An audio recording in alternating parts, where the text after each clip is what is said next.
The wind never asked permission on the high plains. It came howling down from the distant mountains, dragging cold dust across the land like a blade drawn slow over skin. The plains were wide and merciless, stretching brown and gray beneath a sky that never seemed to care who lived or died beneath it. She moved slowly because she had no other choice. 8 months pregnant, her belly heavy as a stone tied beneath her ribs. She bent to lift another fallen log from the frozen ground. Her hands were cracked and red, fingers stiff from cold, but she did not stop.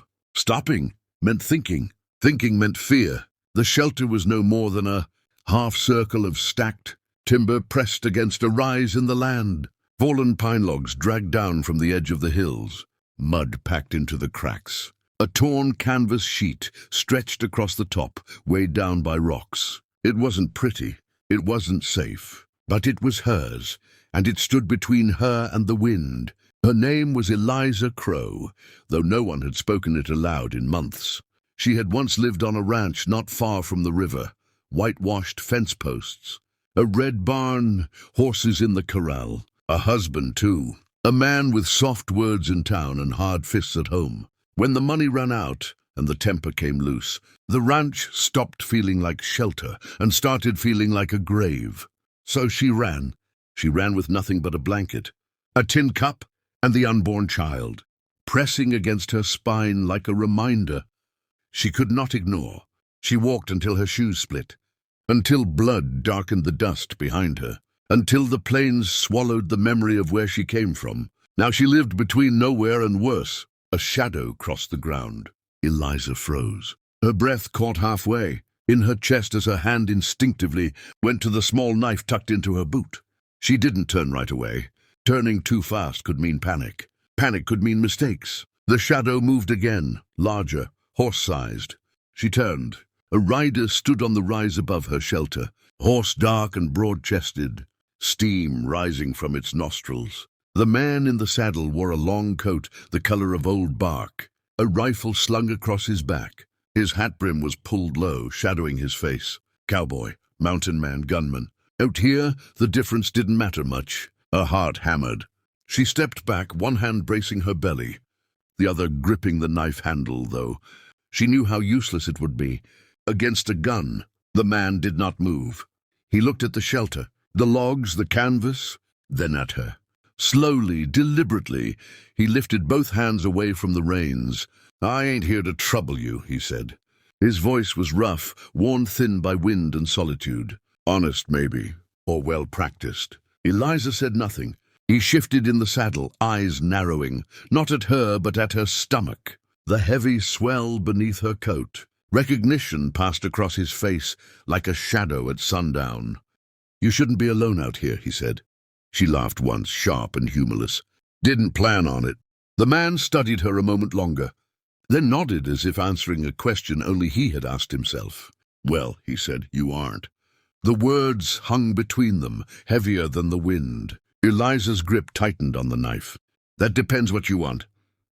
He considered that. Then he swung down from the saddle, boots hitting dirt, slow and careful, keeping distance between them. He tied the reins to a scrub tree and stepped back again. "My name's Caleb Rourke," he said. "I trapped north of here. Saw smoke last night. Figured someone was either freezing or dying. Or hiding," she said. His mouth twitched. Not quite a smile. "Most folks are."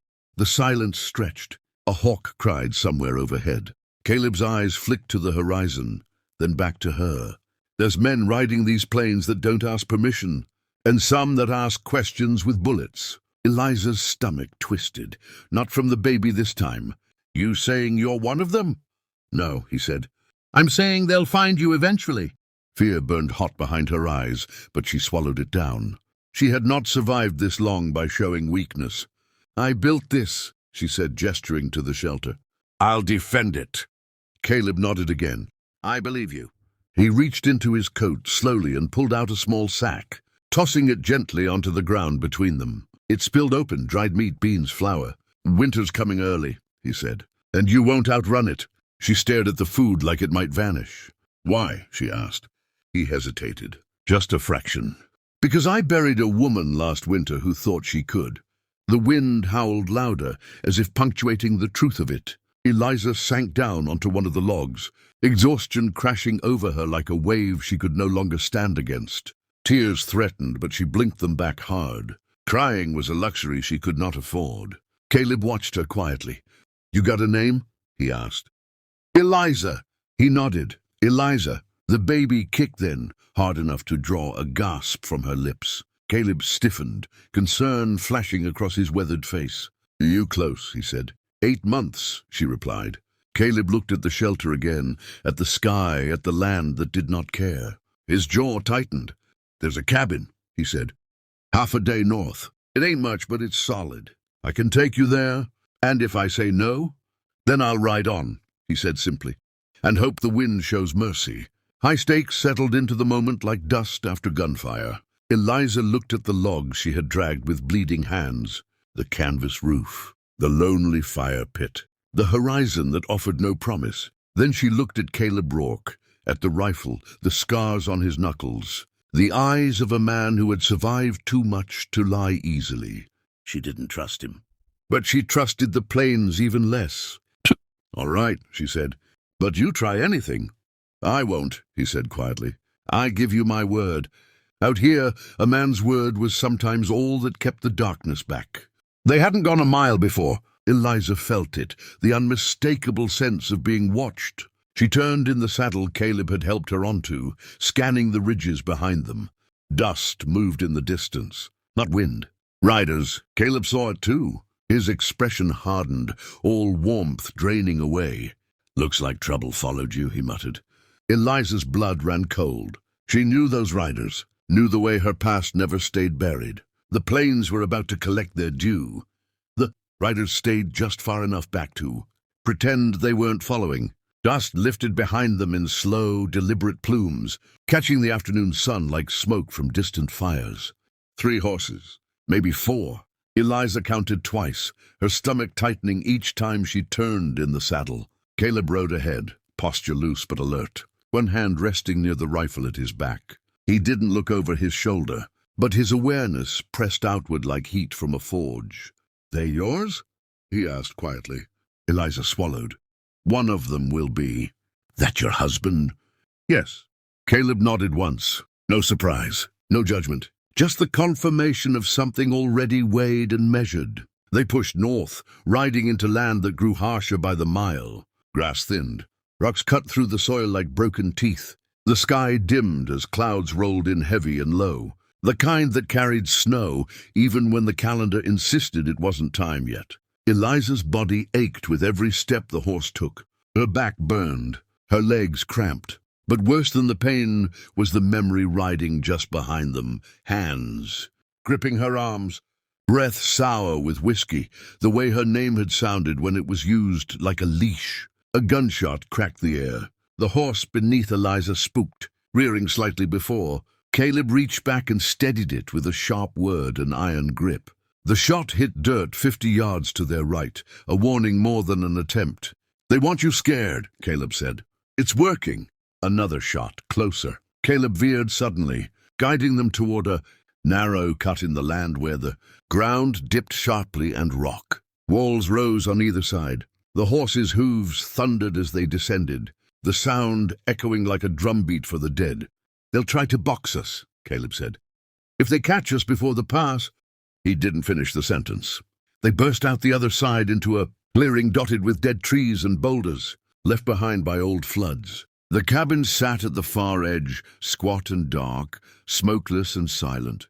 Hope flared, then died. 2 riders already waited near the structure, rifles resting casually across their saddles. Caleb pulled hard on the reins, skidding the horses sideways behind a cluster of rocks. Bullets snapped through the air, splintering. "Stone and wood!" Eliza screamed as one grazed her arm. Pain flared hot and wet. Caleb swung down, dragging her with him, shoving her low behind cover. His hands moved fast, tearing a strip from his coat and binding her arm tight. "You stay down," he ordered. "No matter what." "I'm not leaving you." That wasn't a request. The riders dismounted, spreading out with the lazy confidence of men who believed the outcome was already written. Eliza recognized one immediately. Tall, broad, had tilted back like the world owed him space. Thomas Crow. Her husband's eyes locked on hers across the clearing, and he smiled. "There you are," he called. "Knew you wouldn't last." Caleb fired first. The shot echoed like thunder, dropping one man hard before he knew he was dead. Chaos followed. Gunfire ripping through the clearing, horses screaming, dust and splinters filling the air. Eliza crawled toward the cabin, heart pounding, breath shallow. She could hear Caleb moving, firing, reloading, cursing under his breath as numbers closed in. A bullet tore through the cabin door, inches from her head. She flinched, hands scrambling, belly heavy and uncooperative. Pain shot through her abdomen, sharp enough to steal her breath. "No," she whispered. "Not now." Thomas advanced, boots crunching slow, deliberate. "You think you can just disappear," he said. "That thing inside you belongs to me." Something broke open in her chest. Eliza reached for the rifle leaning against the cabin wall, Caleb's spare. Her hands shook, but she lifted it anyway, leveling it at the man who had taken everything from her. Thomas laughed. "You won't shoot." She did. The recoil nearly knocked her over, the sound deafening. Thomas staggered back, shock painted across his face as blood bloomed across his coat. Caleb finished it moments later, stepping out of the smoke like something carved from violence and resolve. When it was over, the clearing lay still except for the wind. Caleb rushed to her side, eyes wide. "You all right?" Eliza nodded, shaking, tears finally spilling free. "I think so." He looked at her stomach. "You sure?" As if summoned by the question, a deep, rolling pain gripped her, stealing her breath entirely. Eliza gasped. "Caleb, I think—" His face changed instantly. Fear, awe, determination colliding in a single heartbeat. "All right," he said softly. "Then we don't have time." Snow began to fall. If this chapter had your heart racing, your breath tight, and your emotions pulled raw, make sure to like, comment, and subscribe.